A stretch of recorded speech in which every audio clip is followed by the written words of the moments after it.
자, 그럼 여러분 정적 강화물의 5가지 유형에 대해서 한번 살펴보시도록 하겠습니다. 자, 정적 강화물의 5가지 유형을 우리가 반드시 아셔야겠습니다. 이것도 별표를 한번 쳐주세요. 자, 정적 강화물의 5가지 유형 중에 첫 번째는 소모할 수 있는 강화물이에요. 대표적인 게 음식이나 과자가 있습니다. 자, 이런 것들을 한번 소모하고 나면 다시 되돌릴 수 있는 강화물은 아니죠. 여러분들이 아마 임상 관찰이나 임상 실습 현장에서 가장 많이 사용하는 강화물 중에 하나인데요. 우리 초보 언어 치료사들이 좀 제일 많이 선택하는 강화물이기도 합니다. 근데 사실 음식이나 과자 같은 강화물을 좀 잘 우리가 고려해서 사용할 필요가 있어요.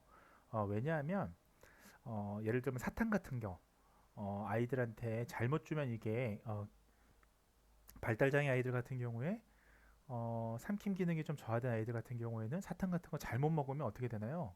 예, 목에 걸리기도 하고 위험할 수도 있습니다. 그래서 이런 것들 잘 고려해야 되고요. 그 다음에 어디까지나 음식이나 과자를 좋아하는 아이가 선호하는 걸로 선택을 해야 효과가 있습니다. 자, 두 번째는 활동 강화물이에요. 우리가 이것을 그림책 보기 같은 것들이 대표적으로 있습니다. 자, 어떤 아이들 같은 경우는 활동을 좋아하는 그런 아이들이 있어요. 그래서 특히 우리 의사소통 장애우들도 보면 아이가 특별히 좋아하는 무슨 그림책이라든지 아니면 요새는 멜로디가 나오는 그런 책들이 있습니다. 그런 것들을 좋아하는 아이 같은 경우는 네, 역시 마찬가지로 어떤 특정 학습 이후에 이런 강화물을 제시하는 경우들도 있습니다. 자, 세 번째는 조작하는 강화물이에요. 여러분들. 예를 들면 장난감을 가지고 논다든지 스마트폰으로 게임한다든지 이런 것들 우리가 조작하는 강화물로 볼 수가 있습니다. 어, 이것도 역시 임상 현장에서 굉장히 많이 쓰죠, 여러분들. 예를 들면 어떤 특정 학습을 잘하고 나면 30분 치료 중에 25분 동안 잘 집중해서 어떤 긍정적인 행동을 늘릴 수 있게끔 하면 나머지 5분은 약속을 하는 거예요. 너가 좋아하는 장난감을 아주 즐겁게 갖고 놀게 해준다든지 아니면 스마트폰 게임을 할 시간을 준다든지 이런 것들이 조작하는 강화물이 되겠습니다.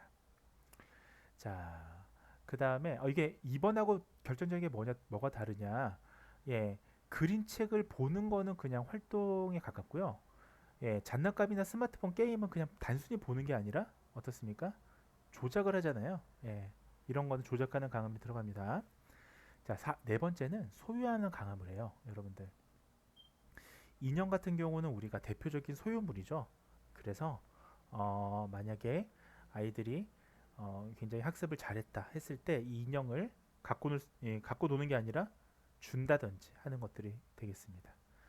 자, 그 다음에 1번부터 4번까지는 어쨌든 어떤 물질이나 물건이 필요한데 그렇지 않고 간단하게 할 수 있는 강화물 중에 5번째는 사회적 강화가 되겠습니다. 자, 우리가 사회적 강화라고 하면 대표적인 게 칭찬하기예요. 그래서 잘했다고 칭찬해 준다든지 안아준다든지 이런 것들이 있습니다. 근데 의외로 사회적 강화가 굉장히 효과가 있는 경우들도 있어요. 자, 그래서 이 5가지 유형들 반드시 알아두시기 바라고요. 어쨌든 그럼에도 불구하고 종합하자면 대상자가 좋아하는 활동으로 강화물로 해야 한다라는 게 핵심이 되겠습니다. 자, 우리가 맞춤형 강화물을 찾아내기 위해서는 활동을 얼마나 자주 하는지를 관찰을 해야 돼요.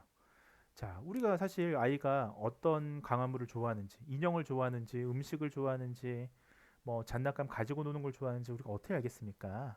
어, 네, 이를 위해서는 부모님들한테 설문을 한다든지요. 아니면 우리가 직접적으로 관찰을 하는 거예요. 아이가 이걸 좋아하는구나. 자, 그런 강화물을 찾아내는 게 우리가 정적 강화를 효과적으로 하기 위한 또 다른 조건, 이른바 강화물이 되겠습니다. 맞춤형 강화물이 되겠습니다. 자, 이때 사용할 수 있는 설문지는 교재 79쪽에 그림 3-3에 나와 있으니까 여러분들이 참고해서 보시고요. 실제 임상에서 여러분들 이게 별거 아닌 것 같아도 강함을 선택하는 게 굉장히 그날의 치료를 좌지우지하는 어떤 관건이 될 수가 있어요. 그래서 여러분들 이런 설문지를 좀 이용했으면 좋겠고요. 자, 그 다음에 개인한테 이것을 선택하게 해야 됩니다. 자, 강화물이라는 건 뭘까요? 결국은 효과적인 강화물이라 하면 그 아동이 좋아하는 물건이어야 되잖아요. 물건이나 물질이나 어떤 유형이어야 되잖아요. 그래서 이것을 직접 아이가 선택하게 해야 예, 더 효과적입니다. 이런 것도 우리가 좀 반드시 알아두실 필요가 있습니다.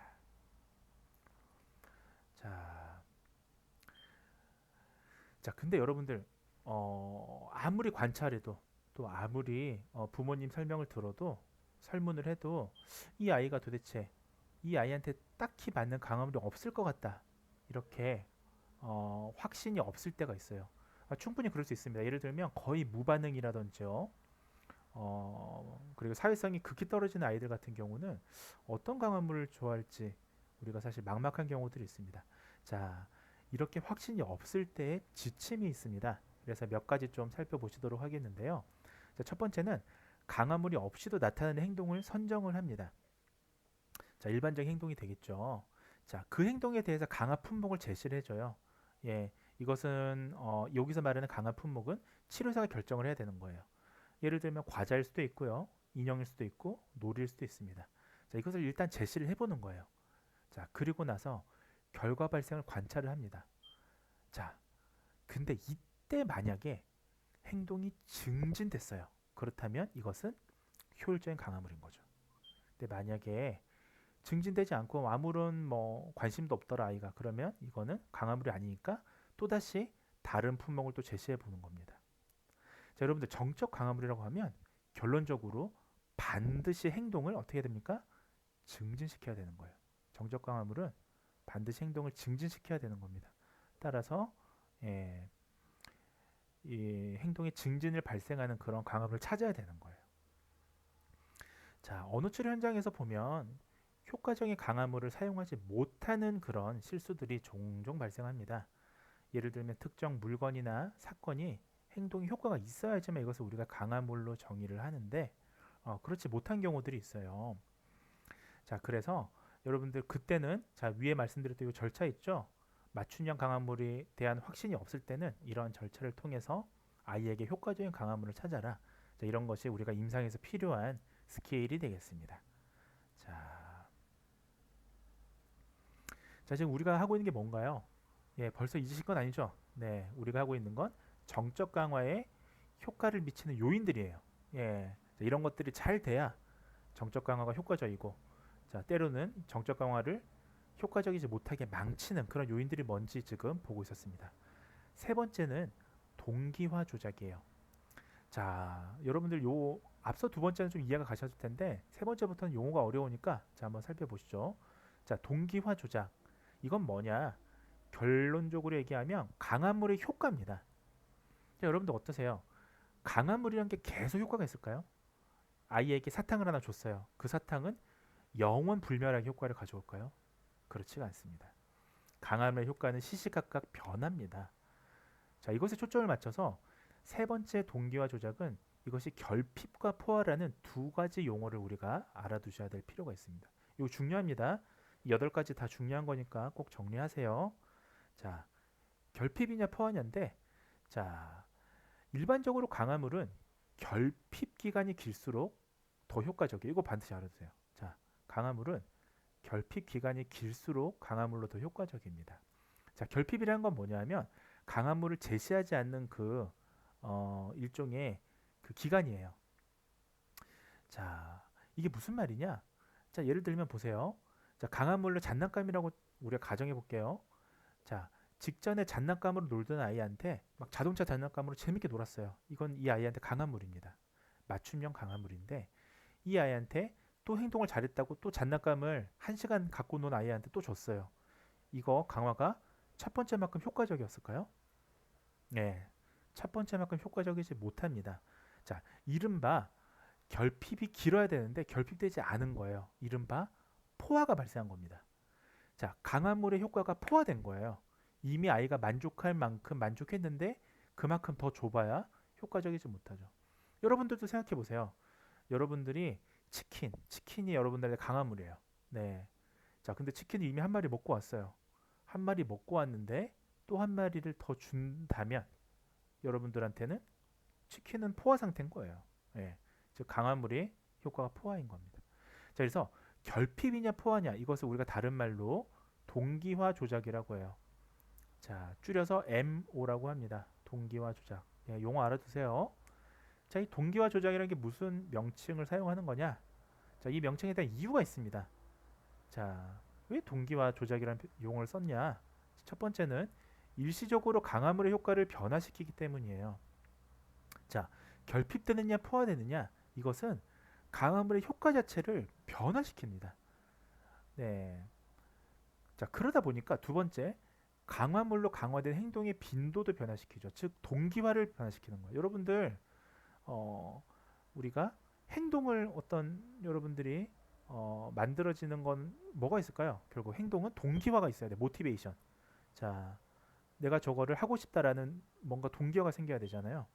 여러분이 이 수업을 듣고 싶다라는 동기화가 생기지 않으면 억지로 그냥 듣는 거고, 예, 그렇게 되면 뭐 온라인 수업을 10시간 들어도 사실은 의미가 없겠죠. 근데 여러분들이 만약에 내가 임상에 나갔을 때 이러한 치료 기법, 행동 수정 기법을 내가 배워야겠다. 언어는 치료는 잘할 수 있겠는데 문제 행동이나 이런 거 없애줘야겠다. 이거 중요할 것 같다라고 동기화가 되면 이 수업을 더 열심히 듣겠죠. 자, 이런 동기화는 이런 결핍이나 포화 영향을 받기 때문입니다. 그래서 이걸 동기화 조작이라고 합니다. 결국 동기 변인, 동기의 하나의 조절하는 요인이 될 수 있다는 거예요. 자, 왜냐하면 행동의 발생 가능성과 방향 영향을 주는 변인이기 때문이죠. 즉 정리하면 여러분들이 적절하게 결핍됐을 때 강화물을 주면 굉장히 효과적인 행동을 가져올 것이고, 너무 포화된 상태에서 치료사가 미처 그걸 깨닫지 못하고 줘버리면, 예, 아이는 더 이상 강화로서의 효과가 없어지는 거예요. 그 물질이, 강화물이. 자, 그러면 이거는 행동 발생 가능성과 방향에 영향을 주는 거예요, 안 주는 거예요? 주는 거잖아요. 그래서 우리가 동기화 조작이라고 한다. 알아두시기 바랍니다. 자, 지금 정적 강화의 효과에 영향을 미치는 요인들에 대해서 보고 있는데, 네 번째는 강화물의 크기입니다. 자, 이건 간단해요, 여러분들. 자, 제가 핵심을 위해 적어놨는데 강화물이 클수록 행동은 증가하는 겁니다. 자, 여러분들 마찬가지잖아요.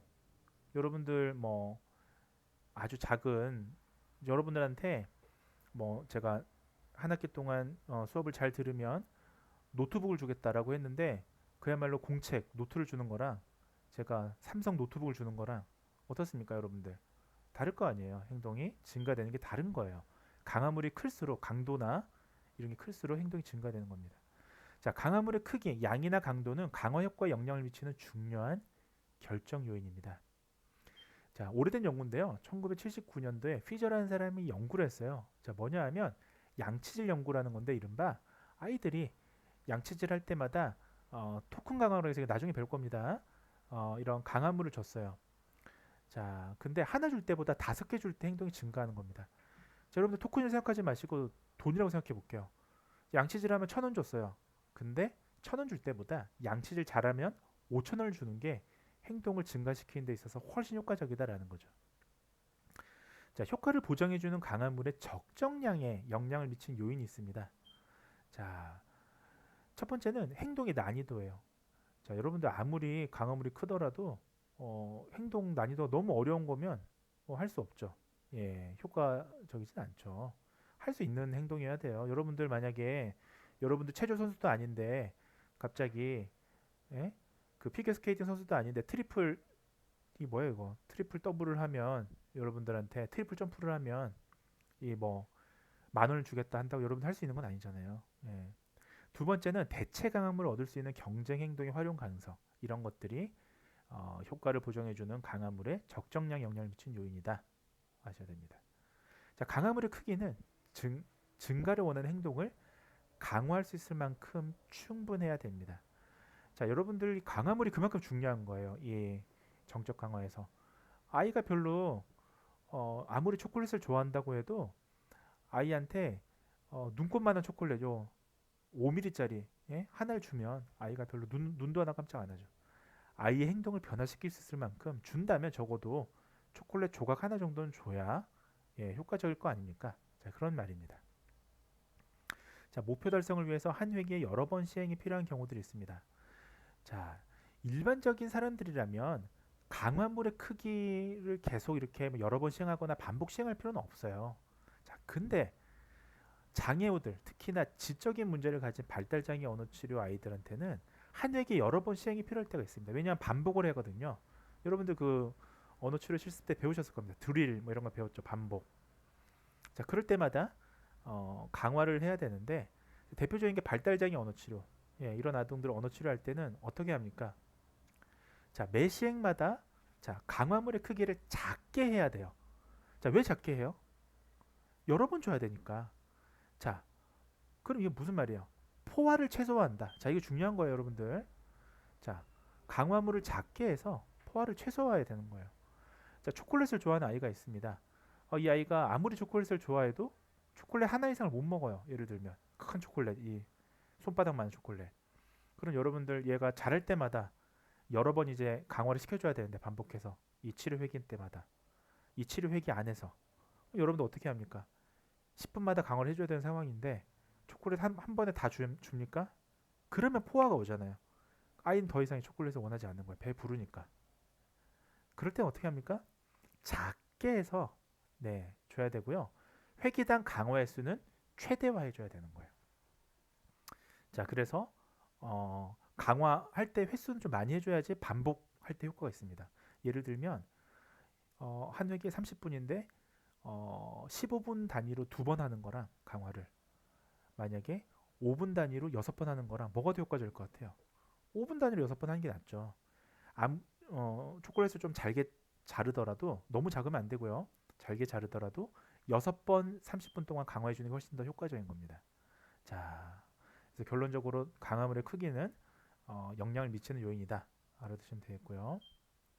자, 그 다음에 5번째는 지시라는 게 있습니다. 여러분들 지시는 뭐냐? 규칙이에요. 여러분들 규칙. 자, 여러분들 지시하면 되게 좀 민감하게 예민하게 받아들이는데 여러분들이 그 싫어하는 그 지시가 아니에요. 이거는 예, 규칙을 뜻합니다. 자, 특별한 상황에서 특정 행동이 어떤 이익을 갖고 오는지에 대한 일종의 지침, 규칙이에요. 자, 예를 들면 너가 이걸 잘하면 내가 이걸 너한테 줄게라고 하는 건 일종의 규칙이죠. 이것을 우리가 지시라고 합니다. 그걸 알게 되면 여러분들 더 열심히 하겠죠. 자, 지시는 지시를 받는 대상의 행동 변화를 촉진합니다. 자, 예를 들면요. 테니스 운동 한번 생각해 보세요. 자, 테니스 운동을 하는데 예를 들면 오늘은 이 뭡니까 이거 테니스 채를 휘두르는 운동. 내일은 이 공을 따라서 발을 움직이는 운동을 한다고 해요. 자, 그때 이걸 5번 연속해서 성공하면 그 다음 저기 과정으로 넘어갑니다라는 어떤 일종의 그리고 당신에게는 1점의 포인트를 드리겠습니다. 라고 하는 어떤 규칙이 있다면 이 사람 더 열심히 하겠죠.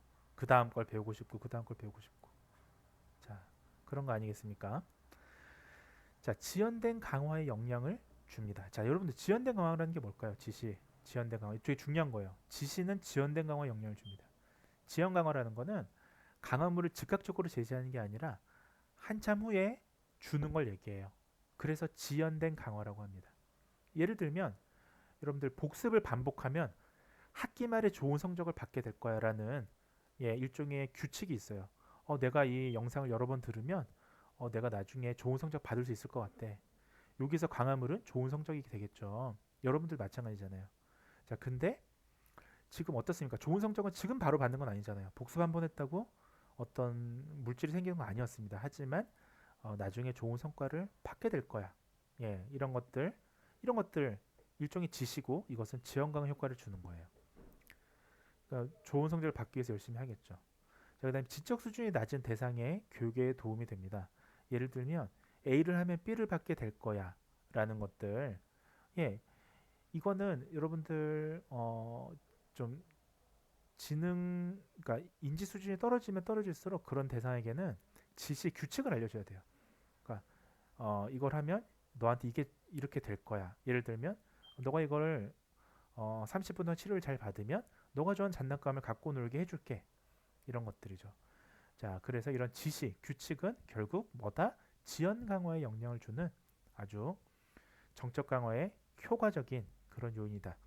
를 아시면 되겠습니다. 자, 그다음 여섯 번째는 강화물의 즉각성입니다. 여러분들 강화물의 최대 효과를 위해서는 목표 반응 뒤에 즉각적으로 사실 제공되는 게 좋아요. 앞에서 물론 지연 강화의 어떤 그런 내용을 설명했습니다만 실은 최대 효과는 바로 즉각적으로 제공되는 게 효과적입니다.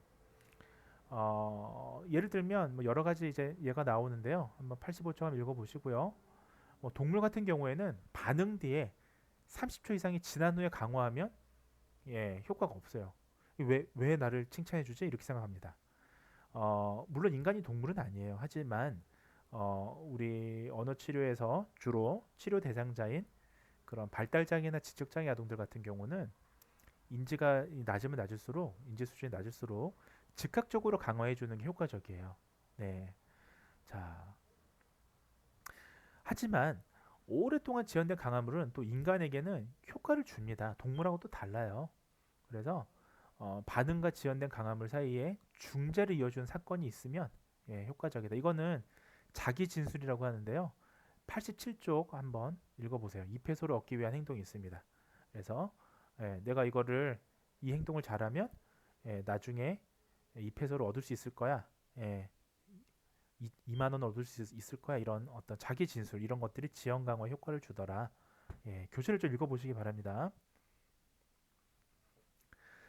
자, 정적 강화물은요. 직접 효과도 있고 간접 효과도 있습니다. 자, 직접 효과는 강화물을 즉각적으로 제공함으로써 반응의 빈도가 증가하는 걸 얘기해요. 자, 강화물 자체가 즉각적으로 제공되면 반응 빈도가 당연히 늘죠. 이것은 정적 강화의 하나의 핵심 이론입니다.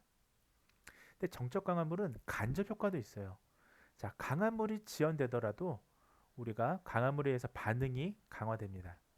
앞서 보셨던 지연 강화예요, 이게. 자, 87점 예를 한번 2패소 예를 한번 보세요. 자, 그래서 행동과 지연된 강화물 사이를 중재하는 이른바 자기 진술. 내가 이걸 잘하면 뭘 받게 될 거야. 이걸 자기 진술이라고 하거든요. 예를 들면 내가 이 수업을 열심히 들으면 한 학기 후에 좋은 성적을 받게 될 거야. 이거 자기 진술이잖아요. 그러니까 지금 당장 안 받더라도 나는 이걸 위해서 참고 인내하고 강화물을 그 자체가 강화가 되는 거죠.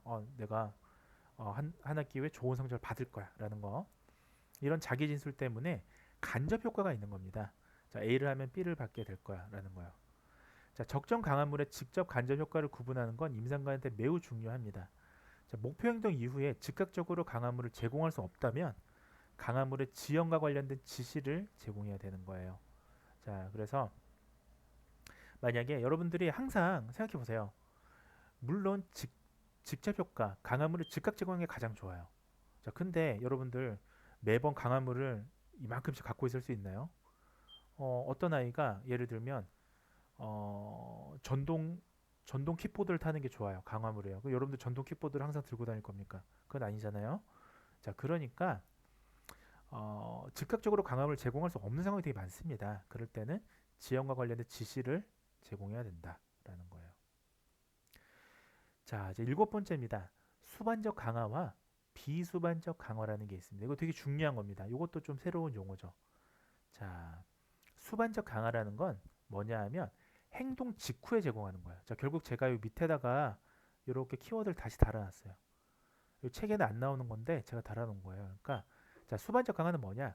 행동 직후에 바로 강화하는 거예요. 여러분들. 어떤 게 수반된다라는 용어 아시죠? 국어 사전에서 보면 수반된다라는 표현 있잖아요. A가 B에 뒤따라오는 걸 얘기합니다. 자, 행동 직후에 강화하는 걸 수반적 강화.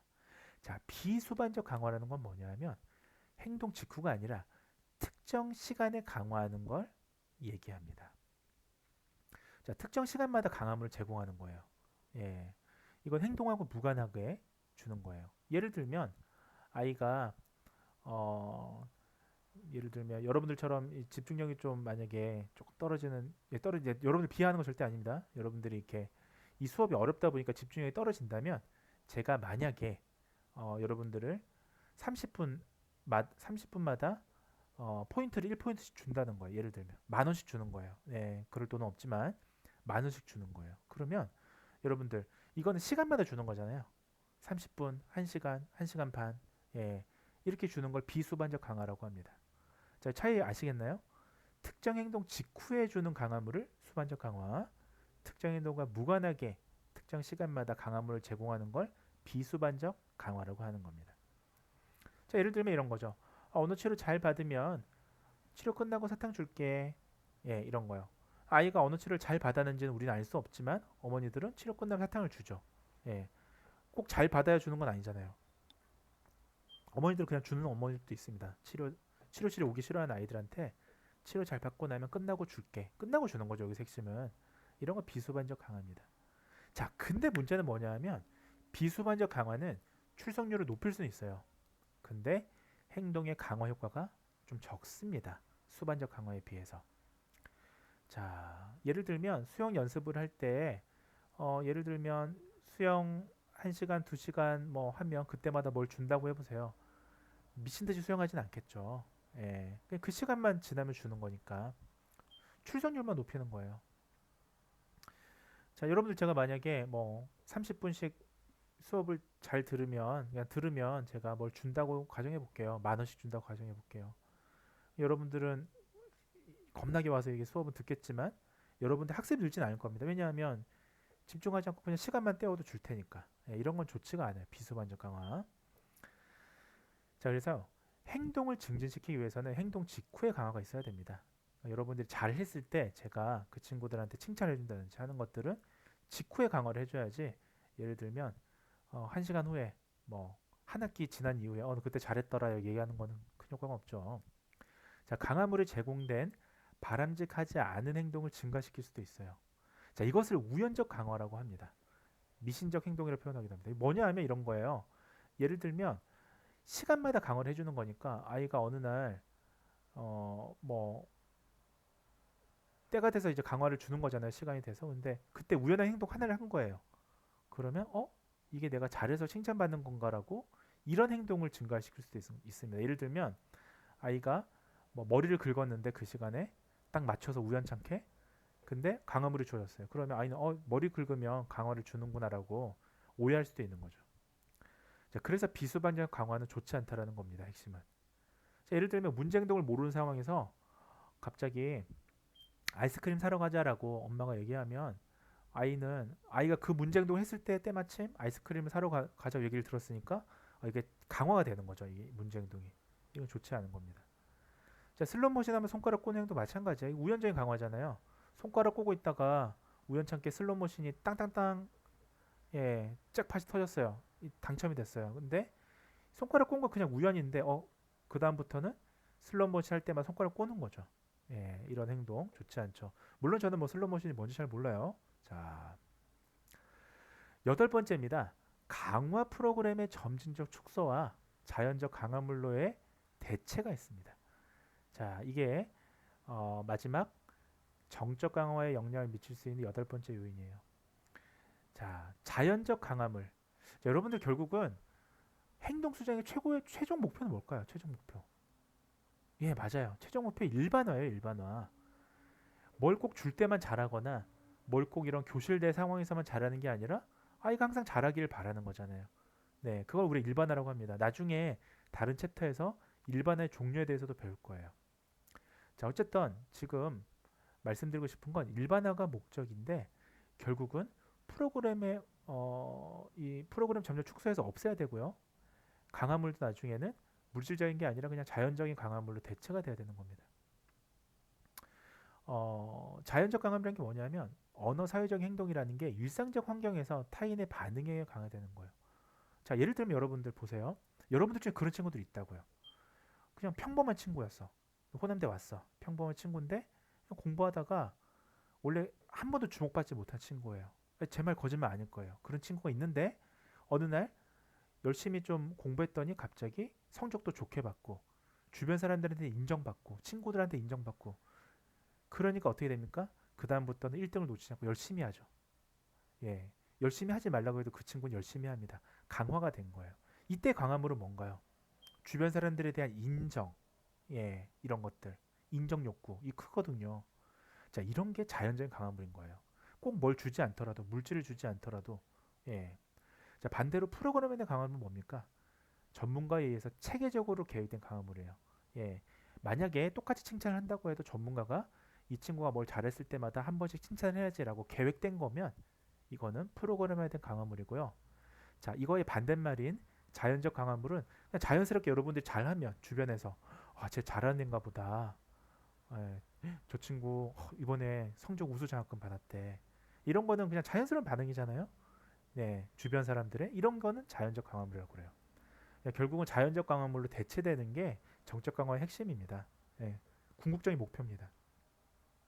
임상가들은 확립된 행동이 자연적 환경 속에서 유지나 강화되기 위해서 노력합니다. 예를 들면 일반화나 전이라는 표현을 우리가 사용이 되는데요. 결국 우리가 행동 수정의 목표는 뭐다? 자연스러운 환경 속에서의 유지나 강화다라는 거 우리가 아시면 되겠습니다. 근데 정적 강화가 함정이 좀 있어요. 잘못된 유형이 있습니다. 5가지에 대해서 책에 나오는데요. 여러분들 요건 책을 좀 보시기 바랍니다. 이 온라인 강의에서 뭐 다루지 않, 이뭐 책을 보라고 넘어갔는데 왜 안 중요한 거 아니냐? 아니에요, 여러분들. 내용이 기니까 이걸 다 일일이 이 슬라이드에 넣을 수가 없기 때문이에요. 또 우리가 촬영 이게 시간 제한 시간이 있거든요. 이게 지나가면 이게 또 녹화가 꺼집니다. 그래서 이런 것들을 여러분들이 좀 알아서 공부하라는 의미에서 제가 참고 페이지만 넣어놨어요. 그래서 교재 91에서 94페이지 한번 읽어보세요. 자, 그 다음에 정적 강화의 효과적 적용을 위한 지침이 있습니다. 이것도 역시 4가지가 있는데 교재 94에서 95페이지에 있으니까 한번 읽어보십시오. 이 오프라인 수업이라면 이걸 제가 좀 같이 교재를 보면서 하겠는데 이 온라인에서는 이걸 다 이렇게 담기가 어려워요. 슬라이드 내에서. 그러니까 여러분들 이건 좀 자율적으로 보시는 걸로 하겠습니다. 자, 오늘 4장까지 하면 참 좋을 텐데 이 시간이 좀 애매하게 남았네요. 4장 부분은 조건 강화입니다. 제가 4장이 어떤 내용이 있을지만 좀 말씀을 드리고 좀 이제 그 다음에는 그 다음 영상 때 좀 말씀을 드릴게요. 자, 교재 4장에는 조건 강화에 대해서 나왔습니다. 우리가 3장까지는 정적 강화를 대해서 배웠잖아요. 정적 강화는 행동을 만들어주는 거였어요. 행동을 증가시켜주는 거였어요. 자, 그 조건 강화는 여기 뭐라 적혀 있습니까? 행동을 발달시키고 심지어 유지할 때 쓰는 게 조건 강화다. 자, 그럼 여러분들 조건 강화가 더 강력할까요? 정적 강화가 더 강력할까요? 둘 중에 뭐가 더 강력하다고 얘기할 수는 없어요. 하지만 조건 강화는 심지어 행동을 유지시켜주는 어떤 그런 아주 위력적입니다. 그래서 이걸 뭔지 한번 좀 살펴보도록 하겠습니다. 자, 에린이라고 하는 외국 아이의 실제 사례가 나옵니다. 교재 101페이지에서 102페이지인데 한번 여러분 참고해 주시기 바랍니다. 자, 이 아이는 뭐냐 하면 점수 프로그램이라는 거를 본인이 본인 스스로 강화의 스케줄을 만든 거죠. 그래서 그런 색인이 뭐냐면 인덱스예요. 인덱스 이렇게 가로줄 세로줄 있는 거 평가표. 그래서 평가표에 표시된 점수에 따라서 자기가 자기한테 점수를 준 거예요. 내가 이걸 잘했으면 나한테 이런 점수를 획득하면 강화를 준 거예요. 그래서 조건하고 강화 붙어 있기 때문에 조건 강화로 합니다. 그러니까 어떤 특정 조건을 획득하면 스스로가 거기에 대해서 에린이는 강화를 준 거죠. 이 아이 같은 경우는 유튜브를 하는 게 얘한테 강화였기 때문에 점수에 따라서 유튜브 뭐 5분, 10분, 15분 이런 식으로 시간이 정해져 있었던 겁니다. 자, 여기서 보면 조건, 어떤 특정 조건에 따라서 어떤 강화를 주는 걸 우리가 조건 강화라고 해요. 자, 이걸 좀 더 살펴보도록 하시겠습니다. 자, 우리가 무조건 강화물이 있고 조건 무조건물이 있습니다. 자, 무조건 강화물은 1차 강화물이나 학습되지 않은 강화물이라고 부르는데요. 조건화되지 않고도 강화하는 자극을 우리가 무조건 강화물이라고 해요. 자, 특정 조건이 아니더라도 뭔가 주어지는 게 이 사람들한테 강력한 강화물이 되는 경우를 우리가 무조건 강화물이라고 합니다. 학습되지 않는 것들이요. 자, 예를 들면 여러분들 배가 고파요. 여러분들 배가 고파서 쫄쫄 굶었는데 여러분들한테 음식을 주는 건 이거는 학습되지 않은 거죠. 이 음식이 맛있다, 안 맛있다를 떠나서 배가 고프잖아요. 음식 자체는 학습되지 않은 강화물, 이른바 무조건 강화물인 거예요. 배고픈 사람한테 음식은 무조건 강화물이죠. 자, 반대로 목마른 사람한테 물 어떻습니까? 여러분들. 목이 마르니까 물은 내가 목이 마르니까 물을 마시면 나한테 좋을 거야라고 학습하지 않더라도 자연스럽게 물을 찾게 되잖아요. 이런 걸 무조건 강화물이라고 합니다. 자, 그러면 우리가 이 시간에 배울 조건 강화물은 뭐냐? 자, 다른 말 알아두세요. 2차 강화물 또는 학습된 강화물이라고 해요. 자, 특정 학습 경험 때문에 강화물이 되는 거 우리가 조건 강화물이라고 합니다. 자, 예를 들면 아무 의미 없는 자극이었어요, 처음에는. 근데 이게 다른 강화물과 연합되면서 강화물이 된 걸 우리가 조건 강화물이라고 해요. 자, 예를 들면 사랑하는 사람의 사진, 여러분들의 남자친구, 여자친구, 이런 사진들이 여러분들한테 조건 강화물이 될 수 있죠. 처음부터 태어났을 때부터 그 사람을 만나서 사랑했던 건 아니잖아요. 여러분들이 20살에 돼서 만났던 그 사람은 예, 그 만나니까 좋고 해서 사랑하는 마음이 생기고 그 사진을 볼 때마다 이제는 이 사람을 보는 것만으로도 기분이 좋아요. 그러면 조건 강화물이 되는 거예요. 자, 좋아하는 프로그램 어떻습니까? 예를 들면 뭐 요즘에 그냥 예를 드는 거예요. 뭐 쇼미더머니라는 프로그램 좋아해요, 본인이. 근데 쇼미더머니라는 프로그램 본인이 태어날 때부터 있었던 건 아니잖아요. 어느샌가 내가 좋아하는 프로그램이고 이걸 보는 게 행복해요, 즐겁고. 그러면 학습되니까 이건 이제 의미를 가지는 거죠. 조건 강화물이 되는 거죠. 예쁜 옷도 마찬가지입니다. 처음부터 그 옷을 예뻐하진 않았을 텐데 어느 순간 나이가 들면서 이제 이 옷이 예쁘네, 예쁜 옷, 이 옷은 이 스타일 옷 좋아라고 해서 이 옷이 학습된 강화물이 된 거죠. 2차적 강화물. 예. 자, 지원 강화물이라는 것도 있어요. 자극이 원래 강화물과의 계획적인 연합을 통해서 조건 강화물이 될 때. 자, 이거는 뭐냐 하면 원래는 좋아하는 강화물은 아니었어요. 네. 위에는 아무 의미 없는 자극이고요. 이거는 좋아하는 건 아니었어요. 근데 나중에 좋아하게 되는 걸 우리가 지원 강화물이라고 합니다. 즉 조건 강화물의 어떤 핵심이 되는 거죠. 자, 예를 들면 유튜브라는 게 앞서 보셨던 에린이라는 아이의 사례에서는 유튜브라는 게 그 아이가 태어났을 때부터 유튜브가 있었던 건 아니잖아요. 근데 나중에 이제 유튜브를 좋아하게 되면서 이게 강화물이 된 거죠. 그러니까 조건 강화물에 지원을 해주는 그런 강화물이다라고 보시면 됩니다. 어려우신 분들은 좀 교재를 여러 번 읽어보시길 바래요. 또 인터넷도 좀 찾아보시고요. 예. 자, 중요한 거니까 꼭 알아두세요. 자, 강화물에는 무조건 강화물과 조건 강화물이 있더라. 자, 그러면 조건 강화물로서 토큰이라는 게 있어요. 여러분들 토큰 강화 혹시 들어보셨어요? 예. 토큰이 뭐냐 하면 저 어릴 때는 이런 거 썼어요. 버스 탈 때. 예, 회수권, 토큰 이런 거 썼어요. 예, 요즘은 버스 카드로 뻑카로 찍죠. 예. 자, 토큰이라는 게 뭐냐? 모을 수 있고 지원 강화물로 교환될 수 있는 조건 강화물입니다.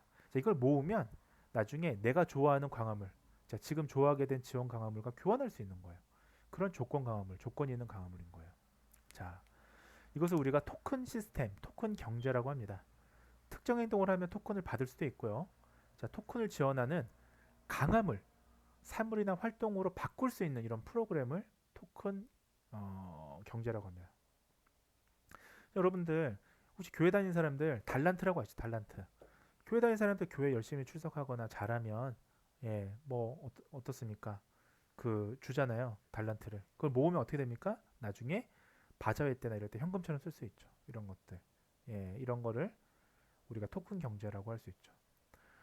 또 뭐 대표적인 게 뭐가 있을까요? 뭐 여러분들 나중에 뭐 제가 여러분들 열심히 퀴즈를 냈어요. 열심히 여러분 맞췄어요. 포인트 1점씩 줬어요. 그래서 나중에 기말 시험 때 점수를 합산한다. 이런 것들 모을 수 있잖아요. 이걸 토큰 강화, 토큰 경제라고 하죠. 자, 모을 수 없는 자극도 조건 강화물이 될 수 있습니다. 여러분들 칭찬 같은 거. 여러분들 그냥 예를 들면 이거 3번 잘했을 때 한 번 칭찬해 준다. 이런 것들 토큰이죠. 칭찬받기 위해서 열심히 하고 이런 것들. 자, 토큰에 이점이 있어요. 자, 조건 강화물이 지원 강화물보다 더 즉각적으로 주어지기 때문에 행동과 나중에 강력한 강화물 사이를 연결하는 데 도움이 됩니다. 자, 이점 알아두세요. 자, 조건 강화물은 눈에 보이는 뭔가 시각적인 뭔가가 즉각적으로 주어지잖아요. 그러니까 이 나중에 내가 원하는 강력한 광화물 사이를 연결하는 데 도움이 되는 거죠.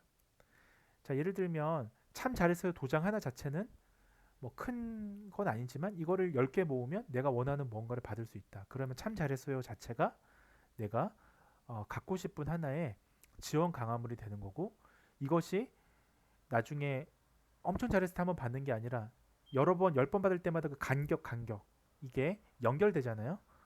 이것이 촉근의 이점입니다. 자, 조건 처벌이라는 게 있습니다. 조건 강화 매우 원리와 유사한데요. 처벌과 짝지어진 자극, 뭐 안돼 하지마 이런 것들은 뭐 군대 벌점 시스템 이런 것들은 조건 처벌이라고 하는데 조건 강화랑은 다르다라는 거 보시면 되겠고요. 처벌하는 토큰도 가능합니다. 이거는 문제점이 있어요. 하여튼 그 우리 행동수정 문제행동 언어절 이런 데서 처벌이라는 거는 뭐 반드시 좋은 건 아니다라고 우리가 생각하시면 됩니다. 12장에서 나중에 학습하도록 하겠습니다. 자, 조건 강화에 영향을 주는 요인들이 네 가지가 있는데요. 자, 이거는 교재 105에서 107쪽에 있고요. 자, 크게 네 가지만 말씀드리고 지금 영상 시간상 좀 마무리하도록 하겠습니다. 그래서 지원 강화물의 힘, 파워, 예, 그 다음에 지원 강화물의 다양성, 지원 강화물과 짝지어진 수, 그 다음에 네 번째는 지원 조건 강화물의 가치와 상실인데요. 여러분들 한번 미리 복습 차원에서 예습 차원에서 105에서 107페이지 꼭 한번 읽어봐 주시기 바랍니다. 자, 여러분들 이게 제한 시간이 있어요. 지나가 버리면 끊기기 때문에 제가 여기까지만 좀 촬영을 하도록 하겠습니다. 여러분들 경청해 주셔서 감사합니다.